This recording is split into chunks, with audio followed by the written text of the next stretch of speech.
Okay, so I figured I would do it like this. I'm a proper YouTuber now.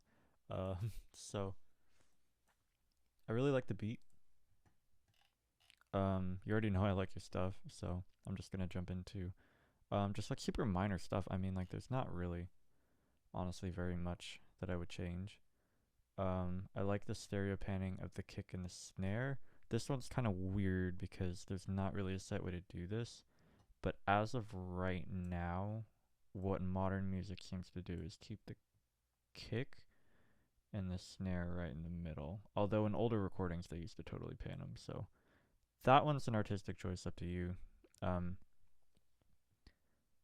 I would say kick and snare, hats off to the side, totally good. And if you have other drums coming in later, you can totally pan them all over the place. Kick and snare usually stay in the center though in like modern recordings. Um, Same with bass actually, although I do like that you're panning them. Um, let's see. Let's go ahead and listen to it and see. Okay, so here's a good thing to bring up with EQ. So I've opened the EQ window, and in GarageBand, the way that you do that is you, let's see, double click on it, go to this guy, and then the default one is controls, but then you go to EQ. And I would boost the high end here because this to me right now is not really sticking out a ton, and it feels a little too far in the back. Now you don't want it to be like way in the front, but I would say that it needs a little more clarity. And also it's kind of blending a bit too much with the bass. See how they're kind of occupying the same space? They're both kind of like mid to low range. So I would actually cut the low range here. Let me see if I can move that.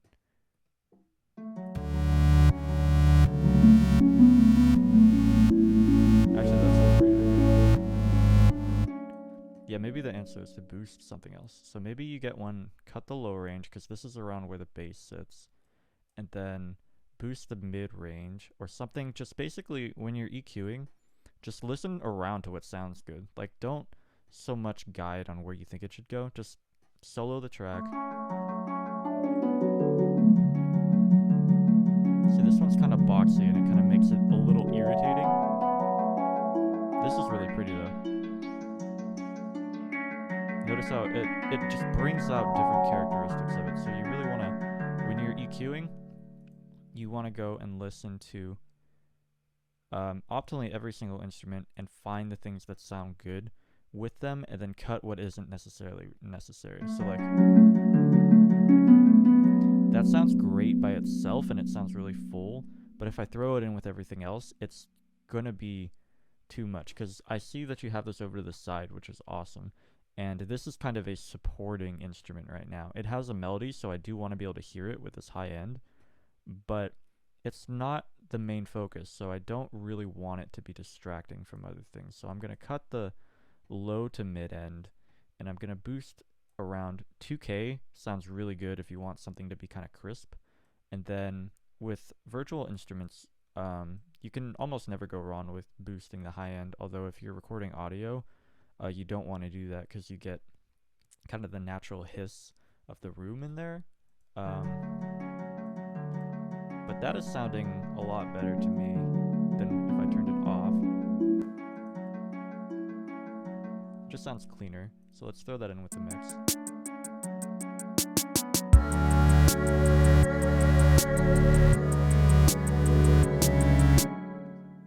I think that this could almost use a compressor. So these are your plugins, and if you go to dynamics, you'll get the compressor.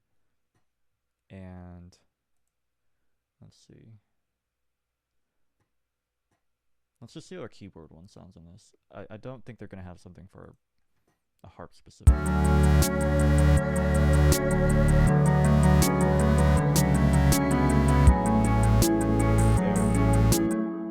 That sounds pretty darn good to me. Be careful with the gain. You don't want to add too much. So the way that a compressor works is it's boosting certain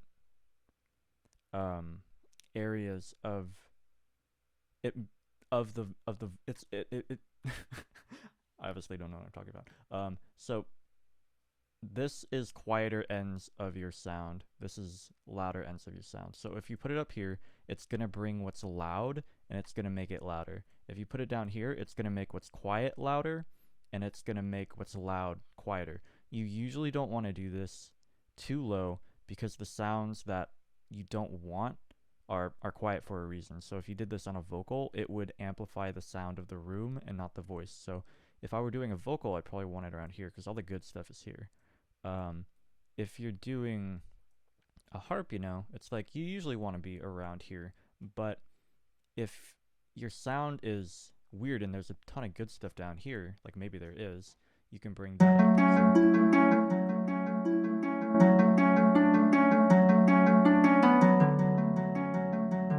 So I noticed there's a lot of high end down there right now. It's kind of just trial and error. It's going to be different for every instrument. I'm going to keep it here because that's generally pretty safe. The ratio is the amount of compression that it's doing. So if you put it higher, it's probably going to be louder. Yeah, just by a little bit. So we'll just leave that where they had it. The attack is how quickly it happens. So this would be like almost instantaneous. And this would be happens kind of more gradually. I usually don't mess with that very often. And then the gain is the makeup gain. So if it's compressing the sound a lot, it's pushing the general volume down, but it is increasing the clarity. So in order to make up for that, because you're losing volume through compression, you add makeup gain. And a lot of people just use compressors as gain.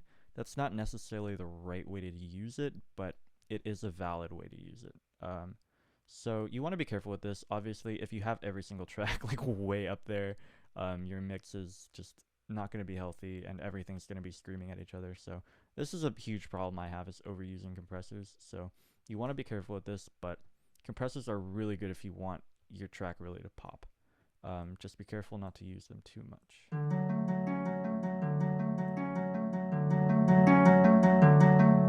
But it does sound really good if you turn it up. I'm gonna add it around maybe 5.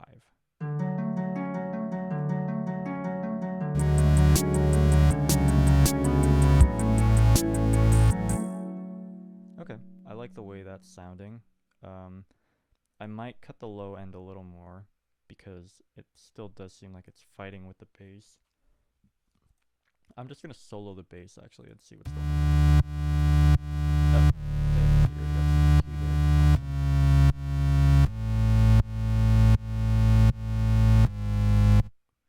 Generally with bass, it's good just to cut a little bit of the subs, just because you don't know how this is gonna react in like a car where the bass is way too high. So generally, just putting a low cut there and cutting maybe that much, maybe that much. It's basically just the safety net for the stuff that you can't hear on your headphones that's gonna come up in the car later. So I usually just throw that on the bass, and pianos and stuff too is good to throw that on. Just as like a...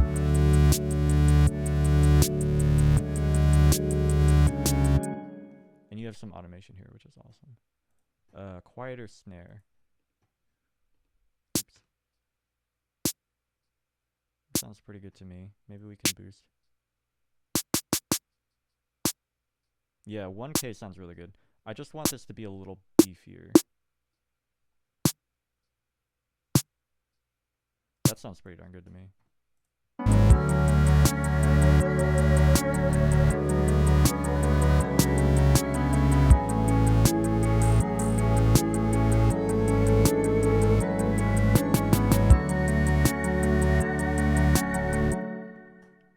Okay.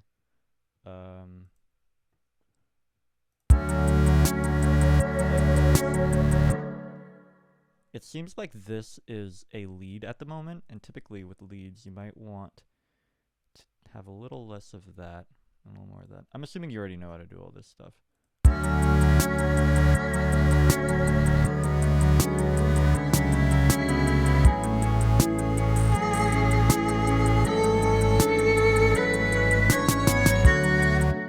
And if you have something that's in a lead role, typically you want it in the middle, but then I see that you add a high accent here. So since this is no longer in the lead position and there's a complement, I think that this was a totally good idea. So what we can do is go over to automation and go to pan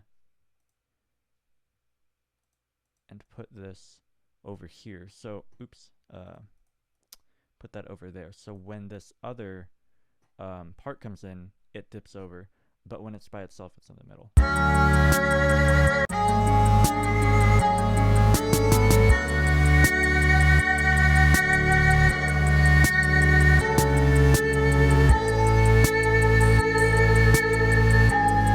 it down a little bit. I won't mess around too much with that because this video is already pretty darn long. I like the organ. I don't think I'm actually getting stereo with... I'm recording through a screen recorder, and usually screen recorders don't record stereo, so I actually won't go over the panning because it's not going to show up in this video. And because I can't hear it in the playback, I don't actually know how this sounds over to the left. I have a sneaking suspicion you might want to use automation. Just press the A key, go to pan, put this in the middle until the other stuff comes in, and then have it go over. So this will sound better if you're actually on your computer and you can hear what it sounds like, but using pan automation is helpful. It gets kind of confusing. You want to make sure that you use absolute rather than relative. I don't know if they have that option in GarageBand, but it's just I think it might be more straightforward here. But in Logic, there's a stupid option where they have relative panning, and it's just a headache. It's really stupid. But this kick, let's listen to that. Sounds fun to me. Maybe even throw a compressor on there. Got one there.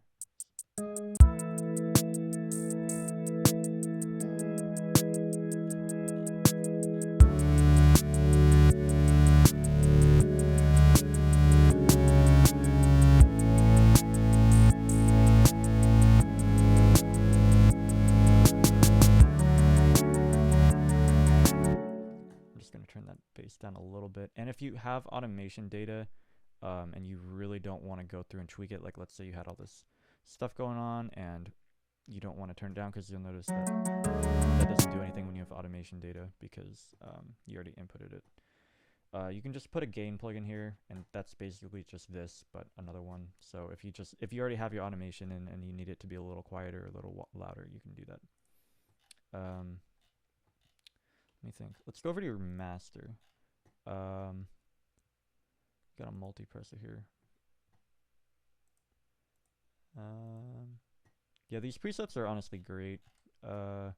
If you wanted it to be a little louder, you could turn this compressor on.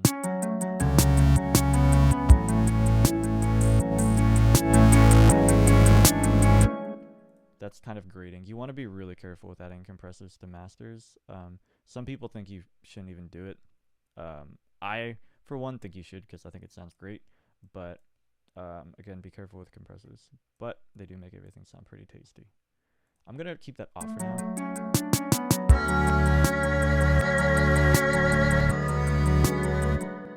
Multipressors are great for masters. Also, exciters are a great tool. Again, you got to be careful with these. They can make everything sound kind of harsh if you're not careful with them. But what exciters do is they basically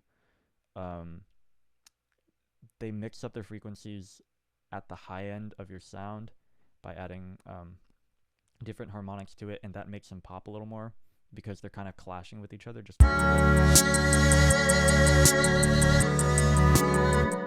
see how it's a little dissonant and like eerie and hard to listen to at the top, but if we just turn it down a little bit, it's just adding a little bit of that, and it makes something that was dull and kind of soft a little more sharp.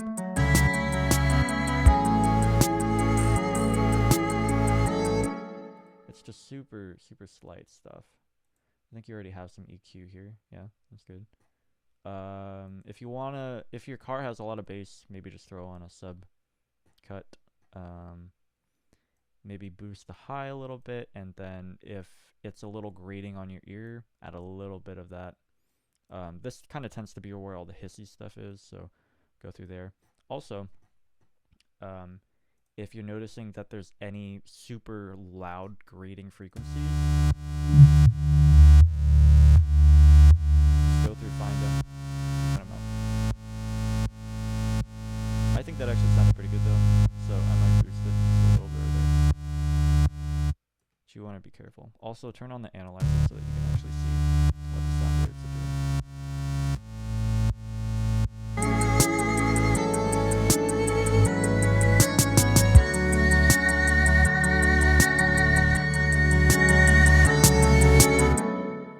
If you want to add a little bit of gain, you can also take this and that'll push everything up. Some people think you shouldn't do this. Other people swear by it and they do this all the time. Everything is kind of up to preference when it comes to mixing. I wouldn't go above like 1 or 2 dB there though. But it does make everything sound a little nicer if your mix is a little quiet. Don't fall into the trap of trying to make things too loud though, because I get sucked into that all the time. A ton of people I know get sucked into that. I might put those a little closer to... I've heard that 35 is a good place to put things if you don't want it panned all the way over, just because if somebody were listening to this on earbuds, like with somebody else, for example, or if they only had one in, if it's over here and they're listening with their right earbud only, they're basically getting no hats. So you want it kind of here so they're at least getting a little bit. Although it is good to have stuff panned all the way over. Yeah, otherwise it's looking pretty good to me. I might add a nasty reverb to this. That might actually sound good. Space Designer is a great one.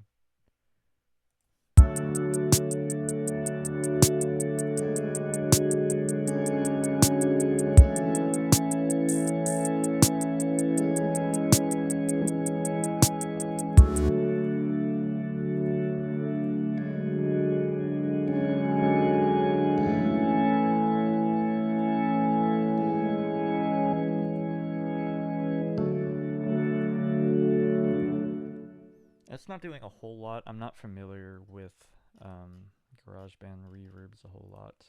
This is a different interface, but adds a little bit. I would mess around with reverbs.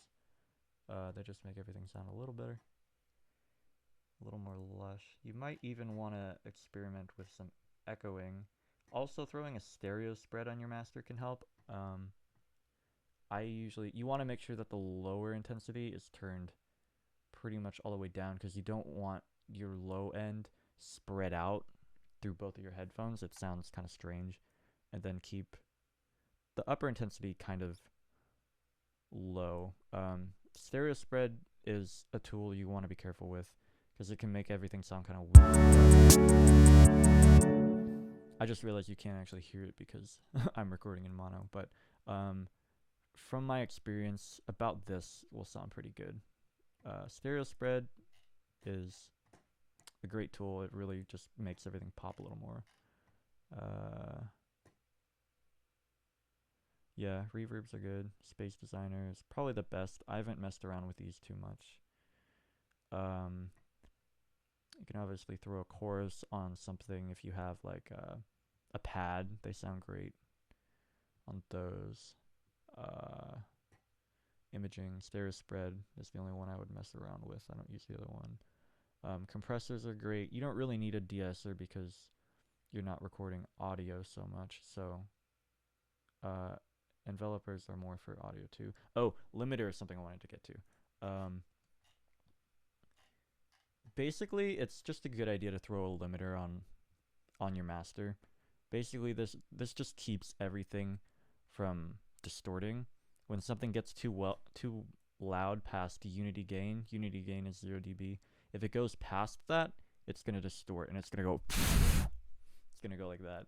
So basically, you just want to make sure that your output level is a little bit under unity gain, and this will basically just lower the volume of anything that gets past that, so you don't get any distortion. And you can add gain here too. What some people do is they add. This is kind of like a compressor in a way. You're heightening the volume of everything and then pressing it down at the top, so you're kind of smushing it into the roof. And that can get a good sound. Again, just be careful.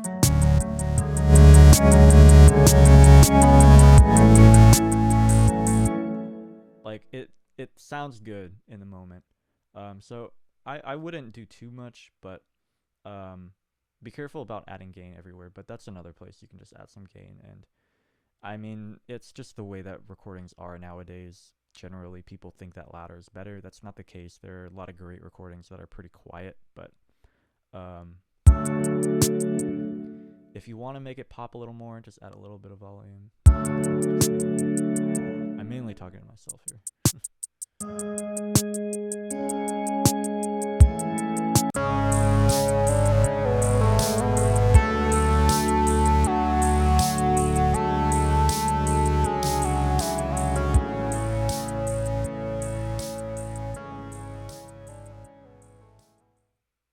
Yeah, sounds great. Sounds like you added a fade out. Nice. Cool. Yeah, man, sounds good.